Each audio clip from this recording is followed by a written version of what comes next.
नमस्कार, India voice देख रहे हैं आप। मैं हूं आपके साथ दीक्षा चौधरी। बुलेटिन की शुरुआत करते हैं हम जानकारी के साथ। अजीत पवार खेमे से शरद पवार कैंप में लौटे। अमोल कोल्हे ने कहा है कि मैं शरद पवार के साथ हूं। तो इस वक्त की अहम जानकारी आपके साथ साझा कर रहे हैं। कल शपथ ग्रहण समारोह में मौजूद थे अमोल कोल्हे। अमोल कोल्हे ने ट्वीट कर लिखा कि कल जो हुआ अचानक से हुआ। शपथ ग्रहण के बारे में उन्होंने कहा कि किसी को पता नहीं था, मैंने अपने अंदर की आवाज सुनी। अमोल कोल्हे का ये बड़ा बयान सामने आया। उन्होंने कहा ट्वीट करते हुए कि ऐसा हुआ तो लोकतंत्र का क्या होगा, ये वोट देने वालों के साथ धोखा होगा। वहां मौजूद कई लोगों के चेहरे पर हैरानी थी। तो अमोल कोल्हे ने ट्वीट करके बड़ा बयान दिया। उन्होंने कहा कि मैंने अपनी दिल की आवाज सुनी, ऐसा हुआ तो लोकतंत्र का क्या हुआ। कल मैंने अपनी दिल की आवाज सुनी। शपथ ग्रहण के बारे में किसी को पता नहीं था। आपको बता दें कल महाराष्ट्र में सियासी उलटफेर देखने को मिला।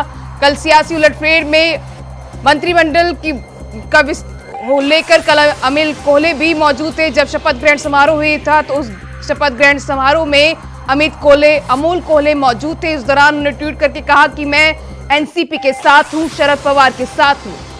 उन्होंने कहा कि कल किसी को नहीं पता था कि क्या होगा, किसी को नहीं पता था, मैंने अपने अंदर की आवाज सुनी। ऐसा हुआ तो लोकतंत्र का क्या होगा, ये वोट देने वालों के साथ धोखा होगा। वहां मौजूद कई लोगों के चेहरे पर कल हैरानी थी। उन्होंने ट्वीट करके ये बड़ा बयान दिया है।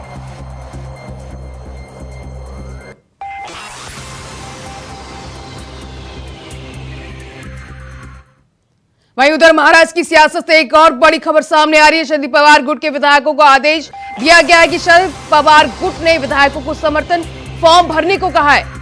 आपको बता दें 5 जुलाई को बैठक में शपथ ग्रहण पत्र लाने को कहा गया है। एनसीपी की बड़ी बैठक बुलाई गई है। 5 जुलाई को शरद पवार ने ये बड़ी बैठक बुलाई है। उसमें उन्होंने कहा है कि शपथ पत्र लाने की बात कही है। इसके साथ ही विधायकों को समर्थन फॉर्म भरने के लिए भी कहा गया है। तो महाराष्ट्र की सियासत से बड़ी खबर सामने आ रही है। शरद पवार गुट के विधायकों को आदेश दिया गया 5 जुलाई की बैठक में शपथ पत्र लाने को कहा गया है।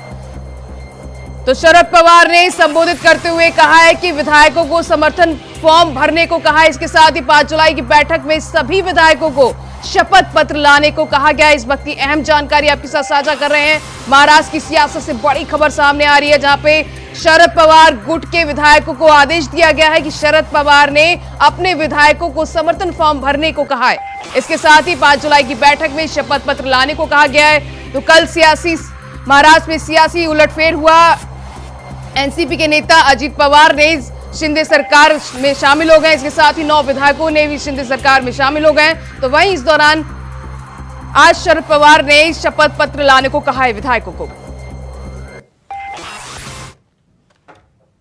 उधर एनसीपी में टूर पर शरद पवार का बड़ा बयान सामने आया। उन्होंने देश में एक अलग माहौल बनाने की कोशिश की है। शरद पवार ने यह बयान दिया है, हमारे कुछ सहयोगी अलग रास्ते पर चले गए हैं, पार्टी के कार्यकर्ता हमारे साथ हैं। शरद पवार ने ये बड़ा बयान दिया है। कहा है उन्होंने कि हम फिर से नई शुरुआत करेंगे, 3 महीने में पूरी पिक्चर बदल जाएगी, आज से बदलाव की शुरुआत हो गई है। तो शरद पवार ने बड़ा बयान दिया, एनसीपी को दोबारा खड़ा करेंगे। शरद पवार ने कहा है कि हमारे सहयोगी अलग रास्ते पर चले गए हैं। तो शरद पवार ने कल महाराष्ट्र की सियासत में उलटफेर को देखते हुए आज बड़ा बयान दिया। उन्होंने कहा कि पार्टी के कार्यकर्ता हमारे साथ है, एनसीपी हमारे साथ है, हम फिर से नई शुरुआत करेंगे, 3 महीने में पूरी पिक्चर बदल जाएगी, आज से बदलाव की शुरुआत हो गई है। तो एनसीपी में टूर पर बड़ा बयान दिया है शरद पवार ने। शरद पवार ने कहा कि हमारे रास्ते पर चलेंगे, देश में एक अलग माहौल बनाने की कोशिश की जा रही है, हमारे कुछ सहयोगी अलग रास्ते पर चले गए हैं, पार्टी के कार्यकर्ता हमारे साथ हैं, फिर से नई शुरुआत करेंगे, 3 महीने में पूरी पिक्चर बदल जाएगी, आज से बदलाव की शुरुआत हो गई है। इसके साथ ही उन्होंने कहा कि एनसीपी को दोबारा खड़ा करेंगे। शरद पवार ने यह बड़ा बयान दिया है।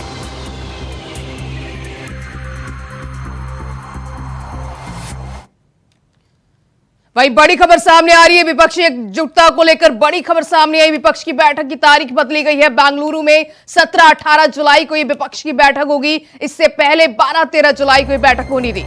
तो आपको बता दें विपक्षी एकजुटता को लेकर बड़ी खबर सामने आ रही है। आपको बता दें 12 और 13 जुलाई को यह बैठक होनी थी हिमाचल के शिमला में, लेकिन अब यह बैठक बेंगलुरु में 17 और 18 जुलाई को होने वाली है विपक्ष की बैठक। इससे पहले सबसे पहले बैठक पटना में हुई थी, जिसके बाद इस बैठक में तय हुआ था कि दोबारा बैठक होगी और इस बैठक अब ये बैठक बेंगलुरु में होगी। 17 और 18 जुलाई को ये बैठक 2 दिन तक चलेगी। पटना में जो बैठक हुई थी वो 1 दिन के लिए हुई थी। इस बैठक में कई विपक्षी नेता शामिल हुए थे। वहीं अब ये दोबारा से बैठक होगी विपक्ष की। इस बैठक में बेंगलुरु में होना है और 17-18 जुलाई को ये बैठक होगी। इससे पहले ये बैठक 12-13 जुलाई को शिमला में होनी थी, लेकिन आज इस तारीख को बदल दिया गया, इस मेन्यू को बदल दिया गया है। अब ये बैठक बेंगलुरु में होगी।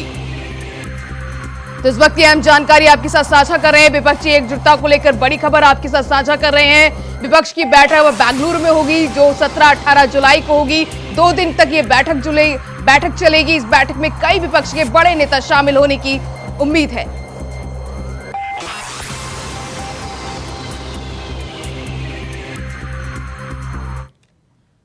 तो वहीं अब अहम जानकारी दिल्ली से आ रही है। दिल्ली शराब घोटाले में से जुड़ा मनी लॉन्ड्रिंग मामला, मनीष सिसोदिया को दिल्ली हाई कोर्ट से बड़ा झटका लगा है।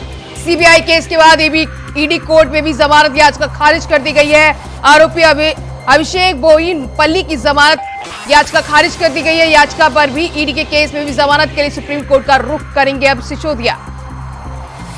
तो ईडी केस में भी जमानत के लिए सुप्रीम कोर्ट का रुख करेंगे सिसोदिया को। फिलहाल जमानत याचिका उनकी खारिज की गई है। इस बात की अहम जानकारी आपके साथ साझा कर रहे हैं। मनी लॉन्ड्रिंग मामले में मनीष सिसोदिया को दिल्ली हाईकोर्ट से बड़ा झटका लगा है। सीबीआई केस के बाद ईडी केस में भी जमानत याचिका खारिज हो गई है। आरोपी अभिषेक बोयिनपल्ली की जमानत याचिका भी खारिज कर दी गई है। ईडी केस में भी जमानत याचिका लेकर सुप्रीम कोर्ट का रुख कर सकते हैं सिसोदिया। तो अहम जानकारी आपके साथ साझा कर रहे हैं। मनीष सिसोदिया को हाई कोर्ट से बड़ा झटका लगा है। सीबीआई केस के बाद ईडी को केस में भी उनकी जमानत याचिका खारिज कर दी गई है। ईडी केस में भी जमानत के लिए सुप्रीम कोर्ट का रुख कर सकते हैं मनीष सिसोदिया।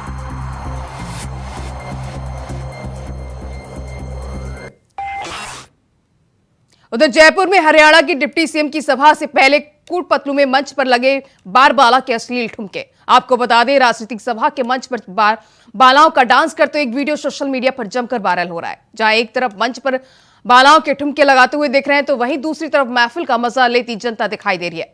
साथ ही हरियाणा की डिप्टी सीएम दुष्यंत चौटाला की पार्टी जेजेपी की राजस्थान में पहली जनसभा में आने से पहले उनके समर्थकों ने लोगों की भीड़ को इकट्ठा करने के लिए ऐसा माहौल बनाया।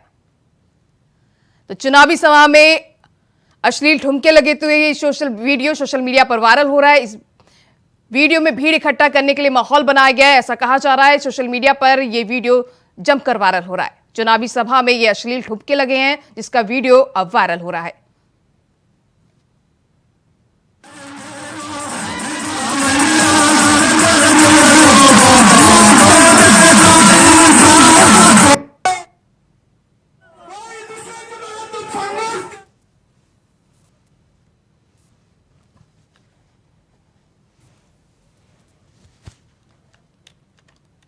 उधर भोपाल में परिवर्तन पार्टी ऑफ इंडिया ने प्रेस कॉन्फ्रेंस करते हुए बड़ा ऐलान किया है। पार्टी के राष्ट्रीय अध्यक्ष मोनू महेंद्र सिंह रावत और राष्ट्रीय उपाध्यक्ष अक्षय गोटी ने भोपाल की संतों विधानसभा सीटों से उम्मीदवार की घोषणा की है। साथ ही उन्होंने कहा कि परिवर्तन party of India Madhya Pradesh की सभी विधानसभा सीटों पर चुनाव लड़ने की तैयारी कर रही है। इसके अलावा राजस्थान, छत्तीसगढ़, तेलंगाना ने भी पार्टी आगामी विधानसभा चुनाव की तैयारी कर रही है। तो भोपाल में परिवर्तन पार्टी ऑफ इंडिया की प्रेस कॉन्फ्रेंस हुई। इस दौरान उन्होंने 7 विधानसभा सीटों से उम्मीदवार की घोषणा की और सभी विधानसभा सीटों पर चुनाव लड़ने की तैयारी को लेकर कहा कि एमपी के अलावा अन्य राज्यों में भी चुनाव लड़ने को लेकर उन्होंने कहा कि अन्य राज्यों में भी तैयारी चल रही है चुनाव लड़ने की।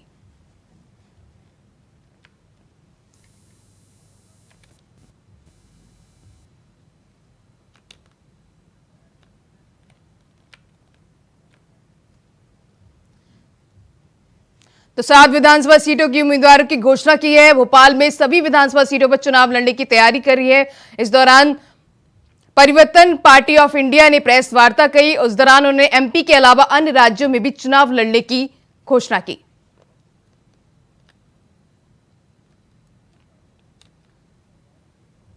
उधर कोटा के नया गांव इलाके में स्थित बाल संप्रेक्षण गृह में ब्लैक कोबरा आने से हंकंप मच गया।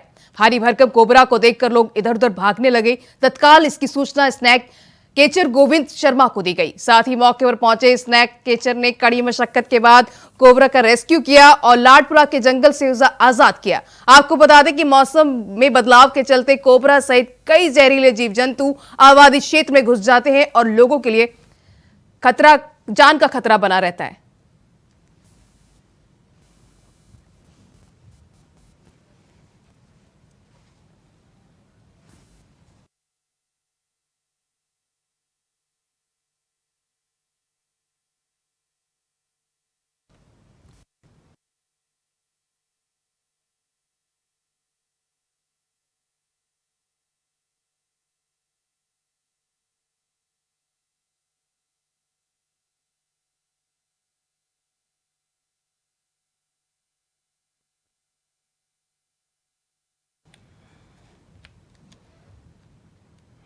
आठ जुलाई को देश के प्रधानमंत्री नरेंद्र मोदी बीकानेर ग्रीन एक्सप्रेसवे का उद्घाटन करने बीकानेर आ रहे हैं। इसके लिए पार्टी के कई दिग्गज नेता बीकानेर पहुंचकर उनके कार्यक्रम की तैयारियों का जायजा लेने पहुंच रहे हैं। इसी क्रम में आज सर्किट हाउस में बीजेपी प्रदेश अध्यक्ष डॉक्टर सीपी जोशी, नेता प्रतिपक्ष राजेंद्र राठौर सहित कई अनेक नेता पहुंचे। इस दौरान उन्होंने कहा कि मोदी जी के 9 सालों में देश को कई सौगातें दी हैं और इस कड़ी में वह बीकानेर आ रहे हैं। तो 8 जुलाई को बीकानेर में पीएम मोदी का दौरा है। ग्रीन एक्सप्रेसवे का वो उद्घाटन करेंगे।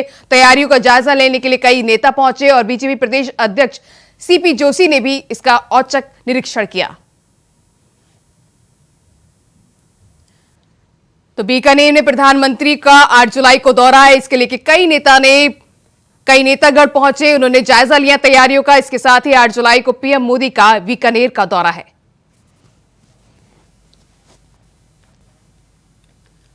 उधर बिहार के रोहतास जिले में सोन नदी में बीते 29 जून की रात को बालू लैंडिंग के दौरान 29 ट्रक फंस गए। इन ट्रकों को 5वें दिन भी नहीं निकाला जा सका, जिसके कारण अब ट्रक मालिकों का दौर जवाब दे रहा है। ऐसे में ट्रक मालिकों ने आत्मदाह की धमकी दे डाली है। वहीं ट्रक मालिकों ने स्थानीय प्रशासन पर भी लापरवाही का आरोप लगाया है। सोन नदी में जल स्तर बढ़ जाने के कारण फंसे हैं, जिसमें एक ट्रक लापता है। लेकिन चौथे दिन भी फंसे ट्रकों को रेस्क्यू नहीं किया जा सका है। हालांकि ढेरी की सीईओ अनामिका कुमारी के नेतृत्व में 30 जून तक सुबह से ही ट्रकों को निकालने के लिए रेस्क्यू ऑपरेशन चलाया जा रहा है। रोहतास में नदी में अचानक पानी बढ़ने से 5 ट्रक फंस गए हैं, जिसको निकालने के लिए रेस्क्यू ऑपरेशन लगातार चलाया जा रहा है। 5 दिन से सोन नदी में ये ट्रक फंसे हैं, जिसके लिए लगातार रेस्क्यू ऑपरेशन चलाया जा रहा है।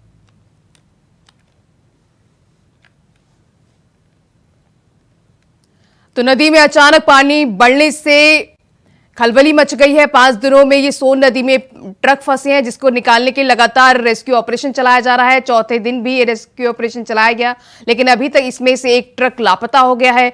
इन ट्रकों को निकालने के हालांकि अनामिका कुमारी के नेतृत्व में 30 जून तक सुबह से ही ट्रकों को निकालने के लिए रेस्क्यू ऑपरेशन लगातार चलाया जा रहा है, लेकिन अभी तक ट्रक नदी में ही फंसे हुए हैं।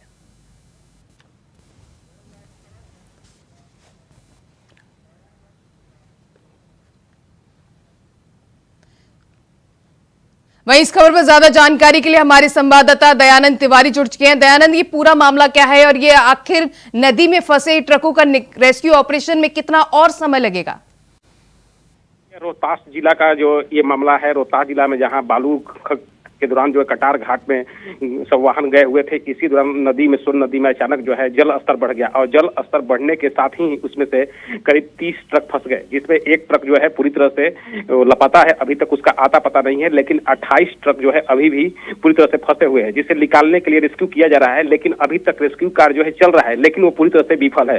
हालांकि प्रशासन, पुलिस भी वहां पर तैनात है। जिलाधिकारी के निर्देश पर वहां पर जो है पीपा पुल भी लाने की बात कही जा रही है कि पीपा पुल के माध्यम से जो है मतलब फंसे हुए वाहनों को सोन नदी आ जाए, चूंकि इसलिए कि इधर बारिश भी हो रहा है। मानसून के आने के चलते सोन नदी में जो रेत का जो रास्ता बनाया जा रहा है वो तेज धारा के चलते बह जा रहा है, जिससे यह परेशानी उत्पन्न हो रही है। लेकिन बड़ी बात है कि इस दौरान प्रशासन पुलिस पूरी तरह से तत्पर है, लेकिन अभी पूरी तरह से रेस्क्यू जो तेजी से जितना चलना चाहिए उसमें थोड़ी सी पानी के जल स्तर बढ़ने से परेशानी हो रही है। दयानंद जी, ये कितने ट्रक अभी उसमें फंसे हुए की जानकारी निकल के सामने आ रही है? जी, अभी तक उसमें टोटल जो थे 28 ट्रक फंसे हुए थे, जिसमें एक लापता था। 29 टोटल ट्रक हुए थे, लेकिन अभी उसमें से 4 ट्रक जो सबसे किनारे में थे तो वो रेत का जो रास्ता बनाकर उसमें निकाला गया है। लेकिन अन्य जो पुल अभी ट्रक है उसमें पूरी तरह से फंसे हुए हैं और एक का अभी जो लापता ट्रक है उसका अभी तक कोई आता पता नहीं चल रहा है। तो ये प्रशासन की तरफ से पहले उनको जानकारी नहीं दी गई थी? जल स्तर अगर बढ़ा हुआ है तो वहां पे उनको बोला नहीं गया था कि जल स्तर के बढ़ते, उनके रास्ते में रोका नहीं गया था प्रशासन की तरफ से? यह कटार जो है बालू घाट है, यहाँ से जो है बालू उठाव का कार्य चल रहा था, लेकिन जल स्तर अचानक बढ़ गया रात में, और रात में बढ़ने के कारण जो है इतना तेजी से जल स्तर बढ़ा कि जिसके चलते वो उसके जो रास्ते बनाए जाते हैं घाट में, वो रास्ता जो पूरी तरह से क्षतिग्रस्त हो गया, जिससे वो ट्रक फंस गए हैं। तो दयानंद जी, इसमें किसी की जान माल की कोई हानि की जानकारी निकल के सामने आई है? जल स्तर बढ़ने के साथ ही उसमें जितने भी चालक और सहचालक थे वो सब मतलब सुरक्षित निकल गए हैं। यही इसमें राहत की बात है कि सिर्फ जितने भी हैं सिर्फ ट्रक फंसे हुए, वाहन फंसे हुए हैं। लेकिन अभी बात हुई है थोड़ा देर पहले प्रशासनिक पदाधिकारी से, उन्होंने स्पष्ट कहा है कि इस पर रेस्क्यू कार्य जारी है, लेकिन फिर भी राजधानी से भी वरीय पदाधिकारी को सूचना दिया गया है, जहाँ पीपा पुल के माध्यम से अब ट्रक निकालने का काम किया जाएगा। तो इसमें प्रशासन, अभी 5 दिन हो चुके हैं, तो और कितना समय लगेगा? प्रशासन क्या कह रहा है इसको लेके? प्रशासन भी वहां पर पूरी तरह से तैनात है। उन लोगों का कहना है कि लगातार रेस्क्यू का कार्य जारी है, लेकिन जो जल स्तर सोन नदी में अचानक बढ़ रहा है और बारिश होने के चलते जल स्तर और तेज हो जाता है, जिससे मतलब कि यह प्रशासन को भी हो रही है, क्योंकि इसलिए कि जो रेत का रास्ता के ही माध्यम से वह ट्रक निकाला जा सकता है।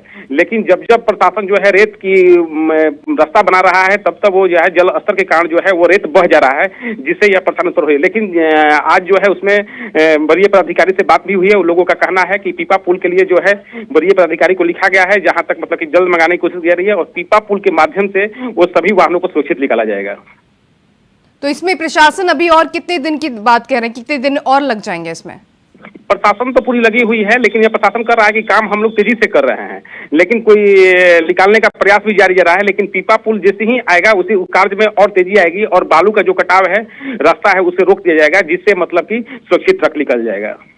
तमाम जानकारी साझा करने के लिए दयानंद जी आपका बहुत बहुत शुक्रिया। उधर उत्तर प्रदेश के हरदोई में प्रशासन ने गैंगस्टर एक्ट में वांछित 9 गैंगस्टर पर एक्शन लिया है। पुलिस ने 3 करोड़ 25 लाख की संपत्ति कुर्क की है। एसपी राजेश त्रिवेदी के मुताबिक डीएम के आदेश पर इन सभी पर गैंगस्टर की कार्रवाई हुई है। बता दें कि नटपुरवा में देह व्यापार की बात तो वर्षों से सामने आ रही थी, लेकिन कार्रवाई अब तक हो सकी है। तो हरदोई में देह व्यापार के 9 आरोपियों पर कार्रवाई की गई है। 3 करोड़ 25 लाख की संपत्ति कुर्क की गई है। प्रशासन ने इनकी करोड़ों की संपत्ति को कुर्क किया है। मकान से लेकर वाहन और बैंक अकाउंट सब सील कर दिए हैं।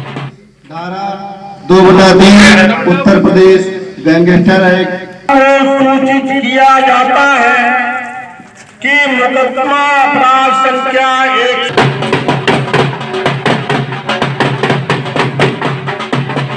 धारा 2/3 उत्तर प्रदेश गैंगस्टर एक्ट। उधर सहारनपुर में हिंदू से मुस्लिम बनाने वाले गिरोह के 3 लोगों को गिरफ्तार किया है। हालांकि धर्मांतरण करने वाली महिला पुलिस की पकड़ से अभी भी फरार है। आपको बता दें, जन्नत हूरों और पैसे का लालच देकर हिंदू युवक का मुस्लिम धर्म में धर्मांतरण कराया जा रहा था। तो सहारनपुर पुलिस को बड़ी सफलता मिली है। धर्मांतरण कराने वाले 3 लोगों को गिरफ्तार किया है। फिलहाल अभी एक महिला अभी भी फरार बताई जा रही है।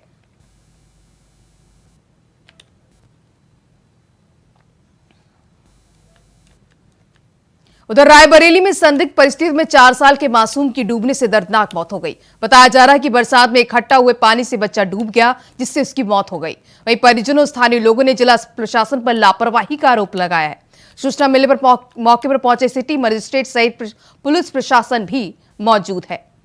तो रायबरेली में 4 साल के मासूम की मौत हो गई। बरसात के पानी में बच्चा डूब गया, जिसके चलते बच्चे की दर्दनाक मौत हो गई। प्रशासन पर परिवार लापरवाही का आरोप लगाया है। बरसात के पानी में बच्चे के डूबने से परिवार में कोहराम मचा हुआ है। परिवार लगातार प्रशासन पर लापरवाही का आरोप लगा रहा है।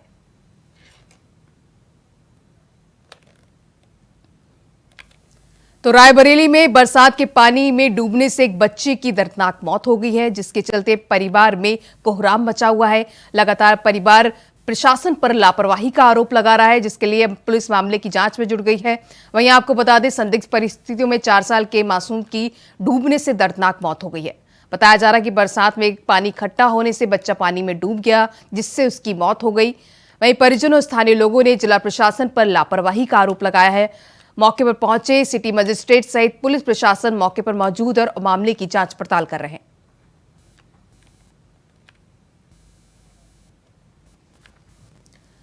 तो रायबरेली से यह दर्दनाक घटना सामने आई है, जहां बरसात के पानी में इकट्ठा हुए पानी में एक 4 साल के मासूम की मौत हो गई है। मासूम की मौत होने के बाद परिवार में कोहराम मचा हुआ है।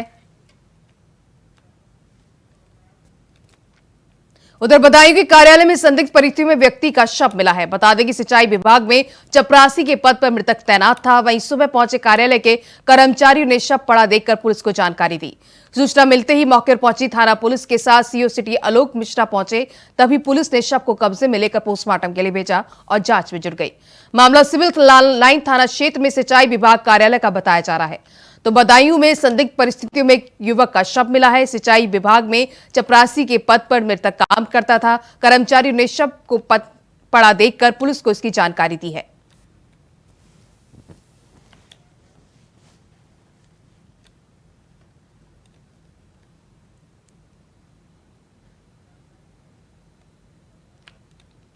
तो इस वक्त ये अहम जानकारी आपको बता दें, इस वक्त ये अहम जानकारी सामने आ रही है। महाराष्ट्र में संकट के बीच बीजेपी एनसीपी की बैठक खत्म हो गई है। देवेंद्र फडणवीस के घर पर यह बैठक चल रही थी, जिसमें बैठक से अजीत पवार और राहुल नार्केकर भी फडणवीस के घर पर निकले हैं। आज शाम 4 बजे प्रेस कॉन्फ्रेंस करेंगे अजीत पवार। तो अहम बैठक आपको बता दें, अहम जानकारी आपके साथ साझा कर रहे हैं। देवेंद्र फडणवीस के घर पर यह बैठक चल रही थी, जिसमें अजीत पवार भी शामिल थे और आज शाम 4 बजे प्रेस कॉन्फ्रेंस करेंगे अजीत पवार। तो अहम जानकारी आपके साथ साझा कर रहे हैं। इस वक्त की बड़ी खबर, बीजेपी एनसीपी की ये बैठक खत्म हो गई है। महाराष्ट्र में संकट के बीच ये बैठक चल रही थी बीजेपी और एनसीपी की। देवेंद्र फडणवीस के घर ये बैठक चल रही थी, जिसमें अजीत पवार और राहुल नार्वेकर भी मौजूद थे। बैठक खत्म होने के बाद अजीत पवार और राहुल नार्वेकर देवेंद्र फडणवीस के घर से बाहर निकले हैं और आपको बता दें आज शाम 4 बजे प्रेस कॉन्फ्रेंस करेंगे अजीत पवार। तो अहम जानकारी आपके साथ साझा कर रहे हैं। आज शाम 4 बजे प्रेस कॉन्फ्रेंस को संबोधित करेंगे अजीत पवार। बीजेपी और एनसीपी की बैठक चल रही थी देवेंद्र फडणवीस के घर पे, डिप्टी सीएम के घर पे, और ये बैठक खत्म हो गई है। इस बैठक में अजीत पवार भी शामिल थे। तो आज शाम 4 बजे तो कुछ ही देर बाद अजीत पवार प्रेस कॉन्फ्रेंस कर संबोधित करेंगे।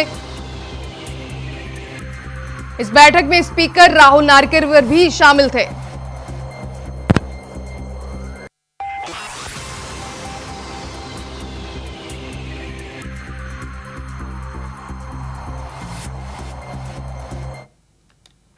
वहीं अहम जानकारी और साझा कर रहे हैं आपको साथ दिल्ली से। आज केंद्रीय कैबिनेट की बैठक है, पीएम मोदी की अध्यक्षता में कैबिनेट की बैठक है। शाम 4 बजे प्रगति मैदान में कैबिनेट की बैठक होगी।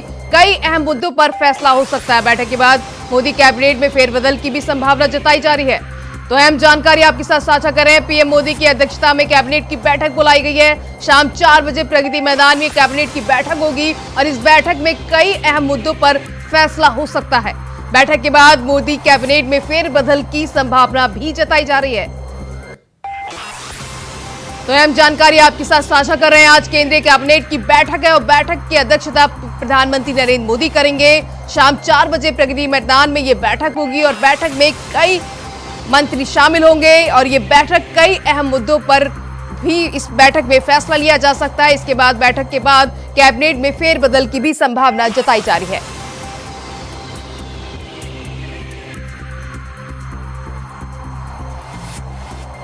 तो आज केंद्रीय कैबिनेट की बैठक है। इस बैठक की अध्यक्षता प्रधानमंत्री नरेंद्र मोदी करेंगे। शाम 4 बजे प्रगति मैदान में यह बैठक होगी और इस बैठक में कई मंत्री शामिल होंगे। इस बैठक में कई अहम मुद्दों पर भी चर्चा हो सकती है। तो फिलहाल इस बुलेटिन में बस इतना ही। खबरें लगातार जारी है। नमस्कार।